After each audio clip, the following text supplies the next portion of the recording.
I overheard my fiancé saying he's just a stepping stone. I'll leave him once the wedding is paid for. Her friends laughed. I played along, then left her at the altar this morning. Her sister texted me she's losing it. Please answer. I never thought I'd be posting here, but I need to get this off my chest. The wedding is in 2 months and everything I thought I knew just went up in flames last Saturday. Some background. I'm Daniel, 31 male, and my fiancée is Kelsey, 28 female. We've been together for 3 years, engaged for 1. I run my own food truck business that I built from scratch. It's not glamorous, but it's successful enough that I could afford to give Kelsey the big wedding she always wanted, about $75,000 all in. Yeah, I know that's crazy money, but I've been saving for years and she was worth it. Last Saturday we had a barbecue at our place. Nothing fancy, just some friends hanging out in the backyard. I was manning the grill when I ran inside to grab more beer from the garage fridge. That's when I heard them through the kitchen window, Kelsey and her 2 best friends, Paisley and Isabella, sitting at the patio table right below. God, I can't wait to be done with all this, Kelsey was saying. The food truck thing was cute at first, but imagine telling people your husband runs a roach coach for a living. They all laughed.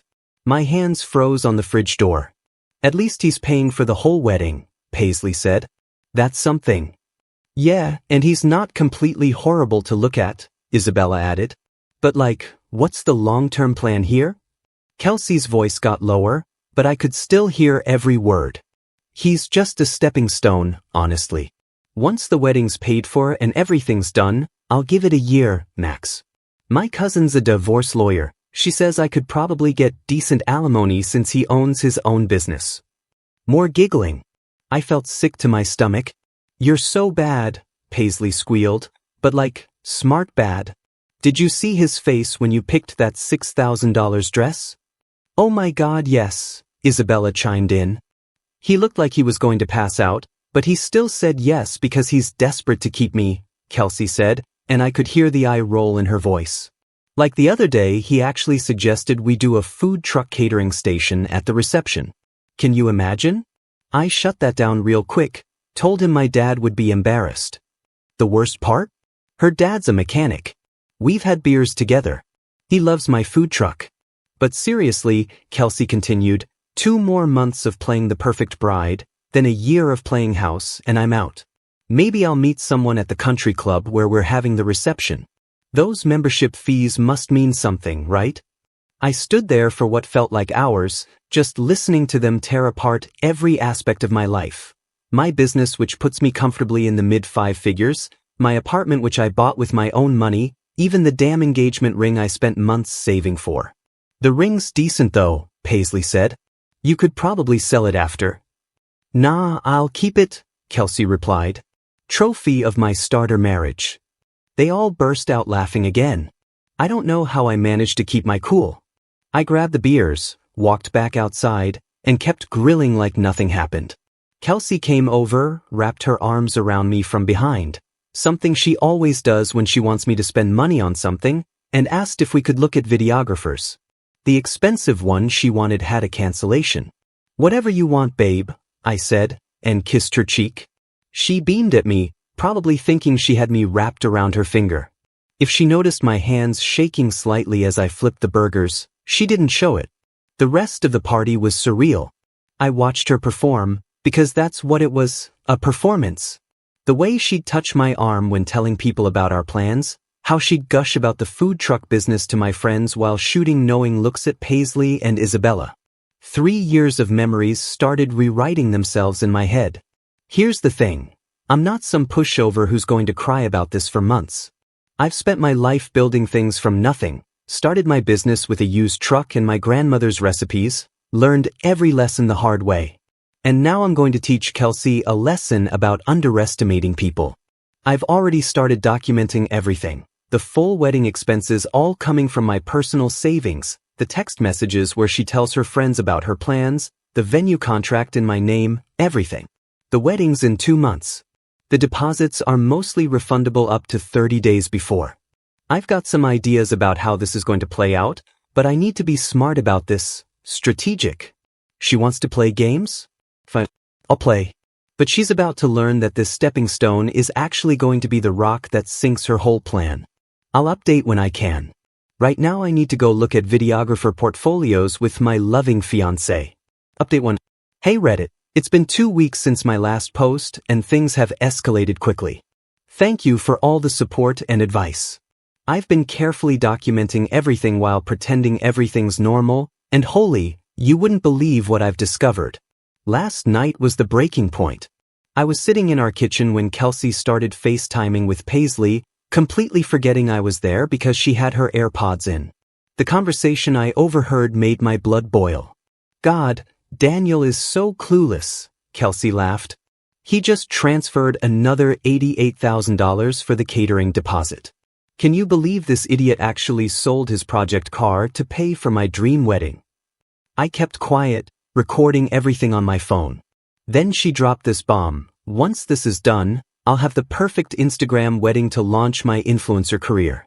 Who needs a mechanic husband when you can leverage a fancy wedding into something better? Barry from marketing has already been DMing me about potential opportunities. My hands were shaking, but I maintained my composure. This wasn't just about the money anymore. She was already lining up her next target while spending my savings. The next morning I started executing my plan. First, I went to our venue and had a heart-to-heart with the manager, Sarah. I showed her the texts and recording. She was disgusted and agreed to help me. We're keeping the venue booked, but she's holding the deposit in escrow. If Kelsey tries to take over the booking after I leave her at the altar, she's in for a surprise. Then something interesting happened. Kelsey's sister Delilah reached out to me privately. Turns out she suspected something was off about her sister for a while. She showed me screenshots of Kelsey's private Instagram story where she's been posting hints about upgrading her life and using what you've got to get what you want. Real classy stuff. Daniel, I love my sister, but what she's doing is wrong, Delilah told me over coffee. She's been like this since high school, using people and discarding them. I'll back you up when everything goes down. The hardest part is acting normal. Yesterday, Kelsey threw a fit because I suggested scaling back the flower budget. She screamed about how I was ruining her special day and stormed out to stay with Paisley. The old me would have apologized and given in. Instead, I used the time alone to make some moves, contacted all vendors and explained the situation. Most were surprisingly understanding, got agreements in writing to refund deposits, moved my savings to a new bank account she doesn't know about, found all the receipts for wedding expenses, almost $23,000 so far. Discovered she's been secretly filming wedding planning content for a future YouTube channel called Kelsey's Luxury Life, while telling me she wants a private intimate ceremony. The real kicker, I found her diary. Yes, she still keeps one hidden in her desk drawer while looking for insurance papers. The things she's written about me, Daniel's so pathetically in love with me he'll never see it coming, and his stupid car collection had to go anyway. Who wants to be married to a guy who spends weekends working on cars? She came home this morning acting like nothing happened, talking about cake tastings and tablecloth colors. I smiled and nodded, knowing that in 6 weeks she'll learn what it feels like to lose everything you've invested in. Some developments I didn't expect. Her friend Isabella reached out to warn me, too late, honey, because Kelsey apparently has a history of doing this. My sister caught Kelsey flirting with Barry at the grocery store. Kelsey's been telling people I'm controlling because I wanted to see the vendor contracts. She's already bought a backup dress with my credit card that I'm disputing. I've got everything documented.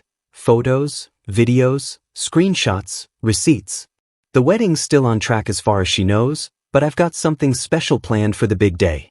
No violence, no crazy scenes, just pure calculated comeuppance. The best part, she's been pushing to add more expensive touches because it's just a few thousand more.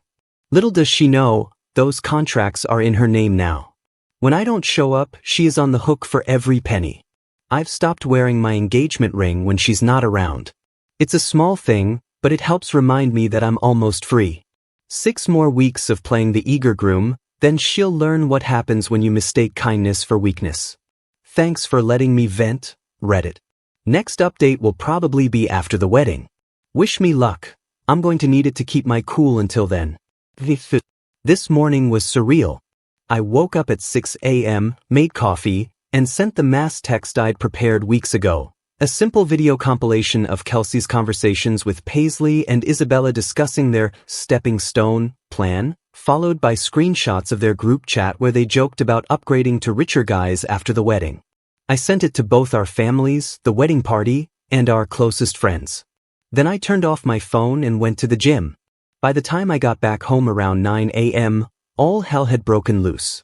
My sister Delilah was blowing up my backup phone, the one only she knew about, with live updates from the church. OMG bro, Kelsey's mom is screaming at her in the bridal suite like full-on banshee mode. She keeps yelling, "How could you be so stupid to get caught?" Not even mad about what Kelsey did, just mad she got exposed. I sat on my couch, drank my protein shake, and watched everything unfold through Delilah's texts. Apparently Kelsey first tried claiming the video was edited or taken out of context. That defense crumbled when Isabella, trying to save her own reputation, immediately threw her under the bus and confirmed everything in the family group chat. The best part, Kelsey had convinced her parents to put their credit cards down as backing for a bunch of non-refundable deposits, promising to pay them back with our wedding money. They're out almost $330,000. Guess they shouldn't have trusted their daughter's get-rich-quick scheme. Around 10 a.m., Kelsey started calling me from different numbers. I didn't answer, but the voicemails were epic. "Baby please, they don't understand our love. I was just joking with the girls. You can't do this to me. Do you know how much money my parents spent? I swear to God, Daniel, if you don't show up I'll tell everyone you abused me." That last threat was particularly stupid since I'd been recording all our interactions for the past 2 months just in case. My favorite message came from Paisley. "You ruined her life. She had everything planned. She was going to get you to buy a house, then divorce you and get half in the settlement. Thanks for the confession, genius." 11 a.m. Delilah reports total chaos at the church. Half the guests have left. Kelsey's dad is having a meltdown about the credit card charges. Her mom is still screaming, but now at the wedding planner demanding refunds.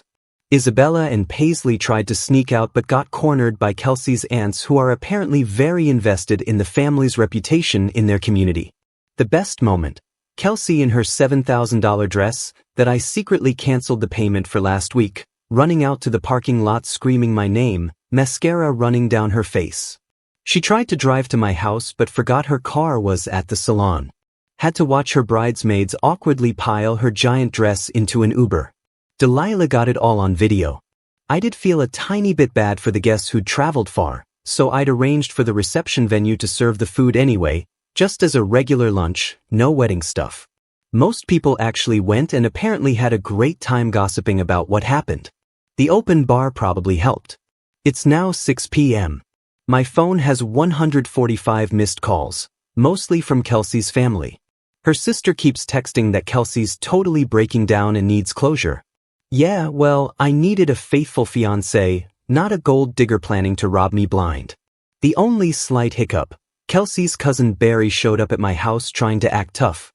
I just replayed the video of Kelsey mocking his recent divorce on my doorbell camera. He left pretty quickly after that. I know some people might think leaving someone at the altar is cruel, but you know what's crueler? Planning to exploit someone's love for financial gain, playing with their trust just to fund your lifestyle upgrade. At least I gave her the wedding day drama she clearly wanted, just not the kind she planned. Tomorrow I'm heading to my lake house for a week. Delilah's handling the fallout with family, she's enjoying it way too much. I've blocked Kelsey everywhere but kept her sister's number active, partly to stay informed, partly because watching Kelsey's perfect plan implode is oddly satisfying. Oh, and those wedding ring photos Kelsey posted all over Instagram? The diamond was cubic zirconia. I switched it months ago when I first overheard her plan. She spent 6 weeks bragging about her perfect 3-carat diamond to all her friends. Hope she didn't try to get it appraised for resale value. Her gold digger fiancé planned to use me for an expensive wedding and divorce settlement. I gathered evidence, exposed her to everyone, and left her at the altar. Now her family's drowning in debt, her friends abandoned her, and she's having a public meltdown. Don't play games with people's hearts. Final update. Thanks for all the support on my previous posts. It's been a week since I left Kelsey at the altar and holy, the fallout has been nuclear. Grab your popcorn because this is a long one. First off, my phone has been blowing up non-stop. Kelsey's sister keeps sending me these desperate texts. She's losing it. Please just talk to her. You've destroyed her life. I hope you're happy. Yeah, I am happy. The same sister who was laughing with Kelsey about their brilliant plan is now begging me to fix the mess they created. The morning after the wedding, Kelsey showed up at my house screaming like a banshee. I recorded everything on my doorbell camera. She was pounding on my door at 6 a.m., mascara streaked down her face, still wearing part of her wedding dress now covered in dirt, shrieking that I had no right to humiliate her like this. My neighbor Barry called the cops, but she took off before they arrived. Remember Paisley and Isabella, her friends who were laughing about the scam? Well, everything's falling apart in their little circle too. Paisley's boyfriend saw the video I sent out and realized Paisley had been planning the same thing with him. He dumped her ass immediately. Isabella's husband is now questioning their entire relationship. Their whole gold digger club is imploding. But here's where it gets even better. Remember how Kelsey works at that real estate office? Well, she had a complete meltdown at work on Monday, started screaming at her coworkers when they asked about the wedding, threw a stapler at her manager's head, and got herself fired on the spot. Her boss actually called me later to apologize. Turns out Kelsey had been telling everyone at work that my family money would let her quit soon anyway. Joke's on her. I built my business from scratch. And now she's unemployed with $30,000 in credit card debt from all the non-refundable deposits. The video evidence I sent to everyone, it's been making rounds in our social circle. Her parents watched her laughing about scamming me, planning to take me for everything I'm worth. Her dad, who I really liked, called me yesterday. He was crying. Said he and her mom had sacrificed everything to put Kelsey through college, worked extra jobs to give her a good life, and now they can't even look at her. They're selling their car to help cover the wedding debt she racked up. Kelsey's been posting insane rants on social media trying to paint herself as the victim, but I've got screenshots of everything. Every time she posts some sob story, I just reply with her own words. My favorite is the video of her telling Paisley, "Daniel's just a stepping stone. Once the wedding's paid for, I'll find someone who actually matters." The best part, her perfect backup plan is falling apart too. That rich guy she was planning to pursue after divorcing me? He saw the videos, actually messaged me on LinkedIn to thank me for the warning. Turns out she'd already been sending him flirty DMs while we were engaged. My sister Delilah is my hero through all this. She went to Kelsey's favorite bar last night and recorded her trying to spin some story about me being abusive. Delilah just played the wedding planning video where Kelsey's bragging about her scam on her phone. The entire bar turned on her. She tried to throw a drink at Delilah but slipped and fell face first into a table. Everything caught on video, now viral in our local Facebook groups. I almost feel bad about how thoroughly her life is crumbling. Almost. But then I remember sitting there at that barbecue, hearing her laugh about using me, about how she was just tolerating my kisses and touch until she could upgrade to someone better. Every night I played along, laying next to her while she thought I was just her stupid piggy bank. Each time she kissed me and called me her soulmate while texting her friends about her exit strategy. The cherry on top, she can't even afford her apartment anymore without my help with the rent. Her roommate already posted on Facebook looking for someone to take over Kelsey's lease. Last I heard, she's moving back in with her parents who can barely look at her. Her mother told my mom she's not sure she'll ever be able to trust Kelsey again. People keep telling me I went too far, that I could have just broken up with her normally. But you know what? Actions have consequences. She played a stupid game and now she's winning stupid prizes. She didn't just try to scam me, she tried to humiliate me, to use me as a stepping stone while pretending to love me. So yeah, I made sure everyone knows exactly who she is. I'm doing fine, by the way. Business is actually up. Turns out people appreciate someone who stands up to scammers. I've got a vacation plan next month, paying for it with all the money I saved from canceling the honeymoon. To all the people who supported me through this, thank you. And to Kelsey, who I know is probably reading this, I hope it was worth it. How's that for a stepping stone?